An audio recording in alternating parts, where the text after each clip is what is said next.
They now take that percentage difference, and that's what they put on the 10% as your tariff. But how does this take into account prices? How?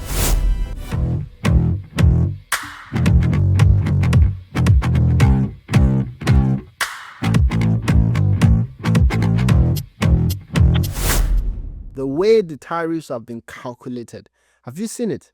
No. We should find it somewhere here.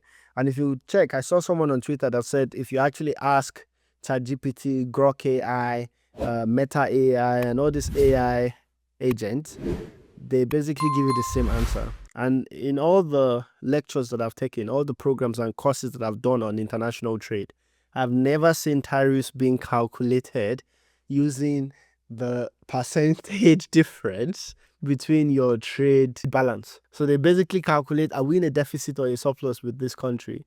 If it's a surplus or it's baseline, you get the 10% baseline. Reason for this 10% baseline, Russian being in here, this is how you ask anyone. I don't know. How did they arrive at 10% baseline? It doesn't make sense to me. Why can't it be 0? Why can't it be 2? Why can't it be 1?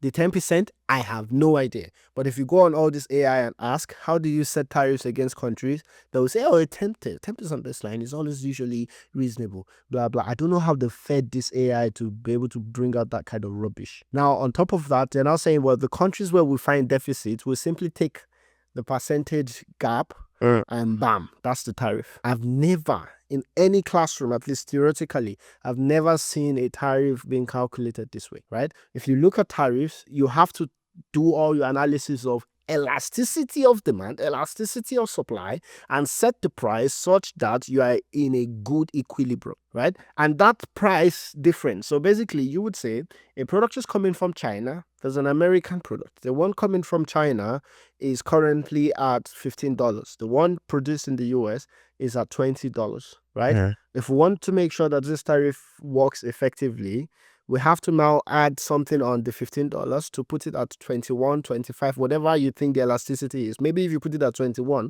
for some reason, people will still go for the Chinese one. But maybe at 25, people will now go for the American one. But of course, demand will still shift, right? So if demand shifts, it doesn't mean that you will now still sell the same quantity. But this is a type of analysis without complicating it too much. This is the type of analysis that you would do. And you can do this in different ways. You can either do a partial equilibrium analysis, which is this demand and supply stuff that we always do in economics classes, or you go even a little bit more advanced, you do it in master's or PhD classes, a general equilibrium analysis to actually also model what might happen to other sectors and other industries. That's how I thought people, I was taught to calculate tariffs and test the impact of tariffs. This trade balance peaking and then dropping, I don't know.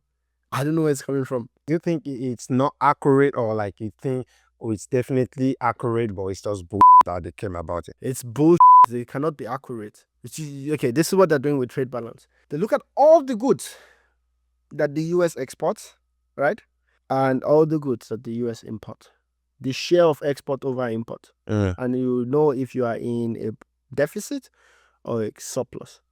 If you're exporting more than you're importing, it's a surplus. If you're importing more than you export, it's a deficit.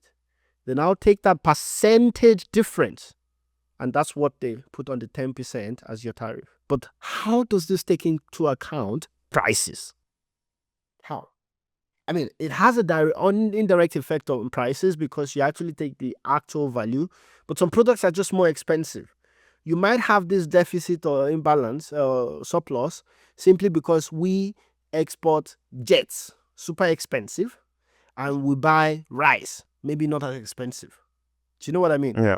So just because of the sheer total number price of jets, my calculation of balance, my trade balance calculation might be a surplus or deficit without accounting for the volumes or that price, that price nuance. So to now take that percentage difference and say that's the tariff, that's what the administration is doing.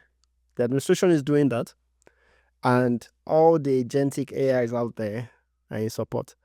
I don't know how they managed to give that kind of to all these AI platforms. And that brings us to another big problem of woof. In the future, people will learn how to feed AI certain things that will manipulate society to the core. For sure.